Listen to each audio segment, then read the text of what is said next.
and anything, so we're thinking about maybe even resurrecting. That's not a bad idea, actually. Yeah. I'm sure the fans would be that would be, yeah. And I say you started in 1974. It was 1979 when you first sort of got on the scene. You were sort of thrown in that new wave of British heavy metal. And even though 14May is not really a heavy metal band, but you was thrown in that scene. But you sort of you play those sort of gigs with Iron Maiden. There's an anti-jumpers. It's going across the floor. Film that ass. The backside is appearing down I'll see you, baby. The cellar. Shaking that ass. But you know. Tell the younger fans, what was it like, that sort of new wave of heavy metal British scene as such in the early days? I think it was so much more exciting. I mean, nowadays it just seems to, you know, it's taken all of the, you know, the rough edges that were there, tends to, you know, smooth that out, and you know, people are coming in now, but they tend to sort of try to fit the niche that has been created for them. Whereas at that time, new age wave of British heavy metal, it was so fresh. In a way, it sort of cleansed the punk era that was there. And maybe, it was like progressive rock, then punk, and then the new wave of British rock come out of that, really, didn't it? Yeah. So maybe it's sort of occurring again now, you know, hopefully if I can get rid of rap, really.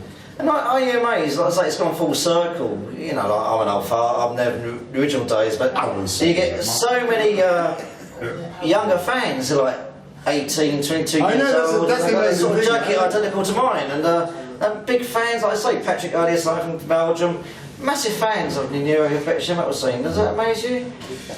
It does. It's refreshing.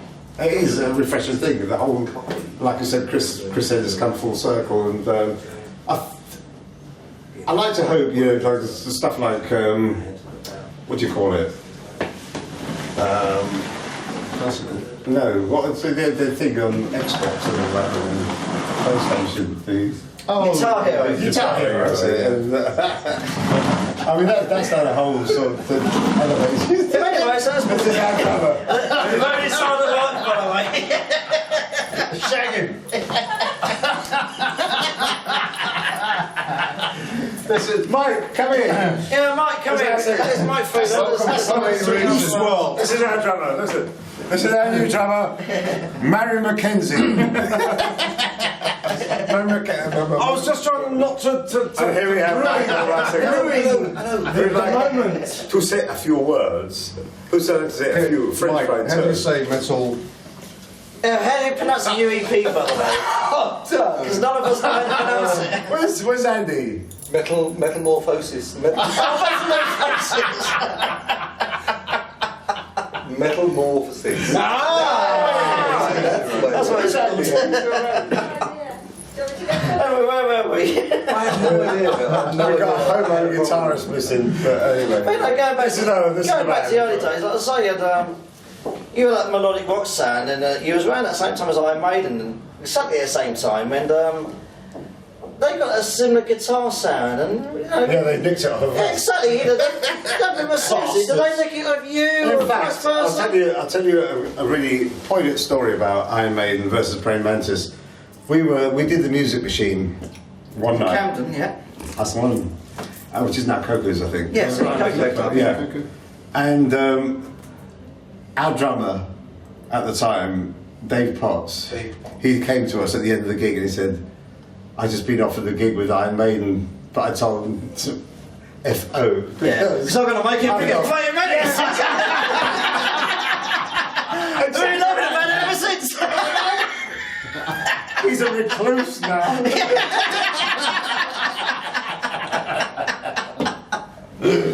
That's a true story. That's a true story. In fact, Doug Hall, who's the sound guy for Iron Maiden at the time, was our sound guy, and Iron Maiden stole Doug Hall from us. Because we were like getting a better sound. Even that was the thing. I think we had better songs, really. But,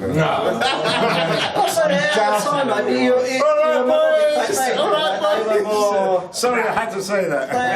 We have a guitar player. They're all joining us. Andy Burgess. Good evening. Yes. So you know, They did, definitely. At the time, did you have your own sort of sound and thought, no, this is what we're going to stick into? Or was it Metal Company telling you to go for that sound, or was that the sound you had and that was it? That was it. I mean, it just came natural. Yeah. Yeah. I mean, what it was then, to be honest, it's more or less the Well, same. it is now, exactly, if you like. Anyway. So we haven't sort of... Boring old bastard. No, we haven't really sort of... 30 fucking years, we're not changed. Oh no. You know, Is that an illusion? I've asked this question before to Play Mantis, and I asked the most knowledgeable member of Play Mantis, and Iron Maiden had the Soundhouse tapes, and I asked the most knowledgeable member. They nicked them off of us. Tell us about the Soundhouse tapes. No, tell people who are not the younger members. Tell us about the Soundhouse. What was that exactly? The Soundhouse was this place... You had Soundhouse 2, by the way. Yeah, it was Neil. It was run by Neil Kay. It was a disco, heavy metal disco in Kingsbury. It was great. It was an amazing little place. Amazing little place. And I remember we sent our demo tape to Neil Kay, and you know, we went down there one day and we were hoping he was going to sort of play, and he said, yeah, I'm going to play it tonight. He said, look, I'm going to play Captured City. If the audience gives it the thumbs up, great, you get a gig down here and everything, and you know, things could really happen. And we waited nervously as they played the song, and at the end of the day everyone said yeah. So it's... And then it was like that, really that was a 3-track there. We had Capture City, we had Johnny Cool and Lovers of the Grave on it. And in 1 week we had all of these 3 songs in the top 10.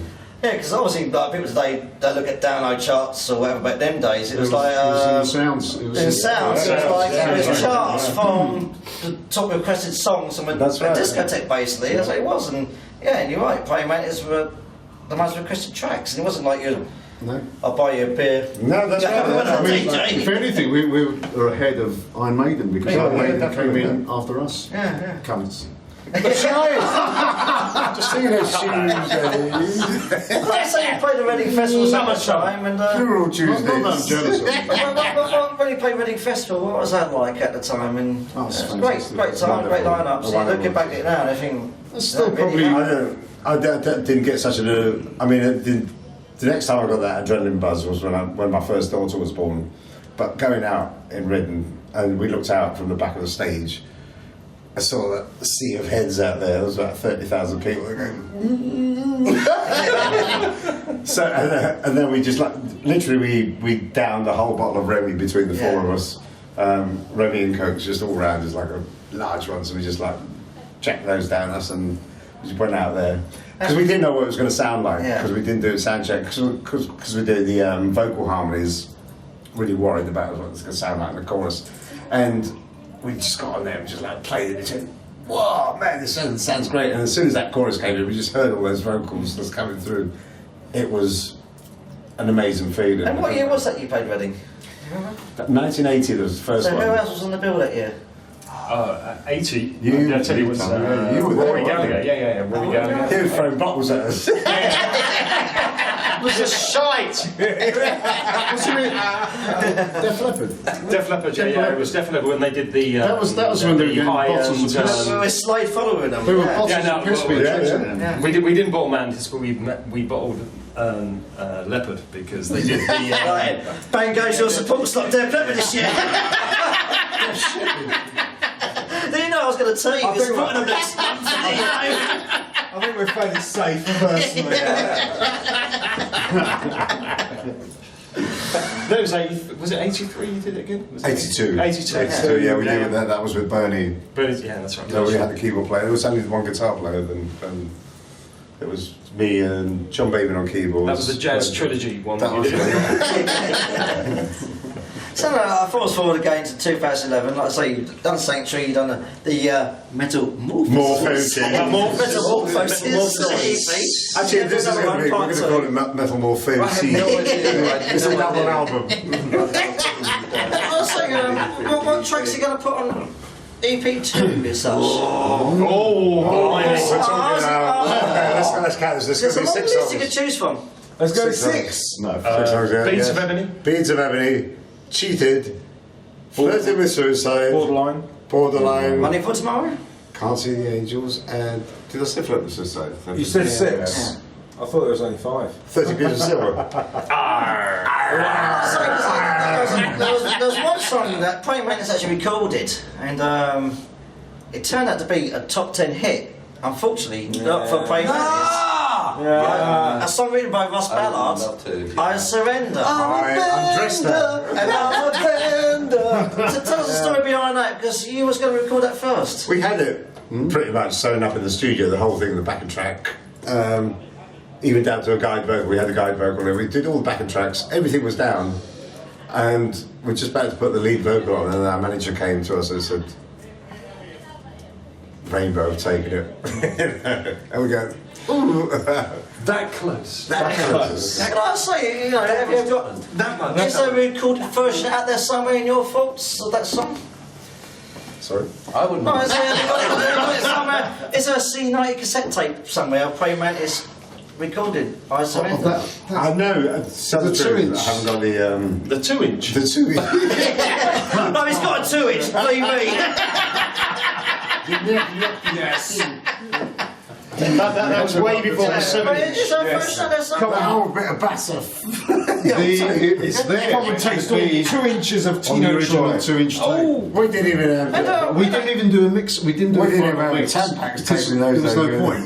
There's no point in doing a final mix once we found out Rainbow had done. But once Rainbow released it, how did you think, okay, fair game, they peed all over us, or do you think, that could have been us? I mean, it was a Ross Ballard Okay. song. I mean, to be obviously it was his prerogative. You know, Rainbow were a huge band, and if he had the choice, he probably would have said, "Yeah, fucking give it to Rainbow." Yeah. As it was, you know, it's a brilliant song, and they did do. In fact, I think it got to number 2 or Number three. number 3 in the chart. So I bought the album. Yeah, so did I. I did. You homo. Good album. And in case of Praying Mantis, it can't happen here. Textual rock and roll. But I remember, you know, we did a radio one. I think it was Tommy Vance was on it, and Yeah. he said, "Yeah, it's so unfortunate for a band like Praying Mantis because you know Rainbow have come along, thought brilliant song, and they take it. So you know, we actually got quite a lot of press out of it. So. I'm sure there's a lot of fans out there would, out of curiosity, myself included, would like to hear it. Well, we have dabbled with the idea of actually re-releasing Well, I say you talk about the Metamorphosis EP. Yeah, but we can't play it. We can't fucking play it. We can't fucking play it. Yeah. It's too fucking hard. No, We we can't can Richie fucking Blackmore play it. bits. Too many wiggly bits. It's your wife. We can't do it. It's your fucking wife. But going back to the album Sanctuary, it's a fantastic album, and you're talking about redoing the old stuff, it's great, but what would you expect new album? Speak to the you guys. Exactly. You know, come on. Yeah, I mean, Come on. Sanctuary was a real joy to be part Exactly. of because when I joined, certainly a lot of the songs had already been written, and it was great to be part of that. And then we were able to put our own input into stuff as well, and spending 4 weeks. Spending 4 weeks in Atlanta with these guys. Spending 4 weeks in Atlanta in a small house with these guys was an experience. No, it was an absolute joy. It was a real joy, and we just worked so really nicely together. And you would have thought being all squashed in together like that for 4 weeks, was it? Yeah. That we would have ended up hating each other. By the end of it, we were just. You did? Well, no, we hated you. Oh, so going back to the question, come on, when's the follow-up album? Oh no, we're writing like crazy. Yeah, so yeah. we are, and you know we're hairs on the arm. We're writing stuff, and it's like, oh, this is going to be great. So what are the touring plans of Praying Mantis? Our job is leaving. Yeah. Say goodbye to the camera. Take care. Say goodbye to the camera, Gary. Farewell. So long, Auf Wiedersehen, adieu. He's not going to last very long, is he? Cheers, Gary. He's left already. Sorry, we're in the studio in 2 weeks' time. Yeah, what cunt he turned out to be. So just wrap this interview up, and I say, when can we expect new material for Praying Mantis? Well, I think. I mean, we're looking at. It's going to be springtime this year. It's going to be spring next year. Yeah. I mean, we've got a lot of songs on the go at the moment, and but the priority at the moment is to get this second part. We're going to release hopefully get it to that coincide with the Olympics. Not that we'll be doing anything. And what are the touring plans for the band for the rest of the year? That's good. Yeah, we've got some great gigs coming up. We're doing Ibiza Hard Rock Hell. Oh, right, that'd be great. And then we're doing Hard Rock Hell up in Prestan. Oh, did I go this year? Chris in Bulgaria, Italy, Spain. So Oh, so you've been demanding all over the show. spreading Japan at the end of the year as well. Yeah, hopefully Japan in November. Which we didn't think was going to happen, but they've rebuilt the place. Rebuilt the stage. might be a bit soggy, but Prime Mantis, it's been fantastic talking to you. Hey! Thank you tonight. All the best for the year. Oh! Hey! All the best. Cheers. Nice one. Cheers, Mark. Thank you. Cheers.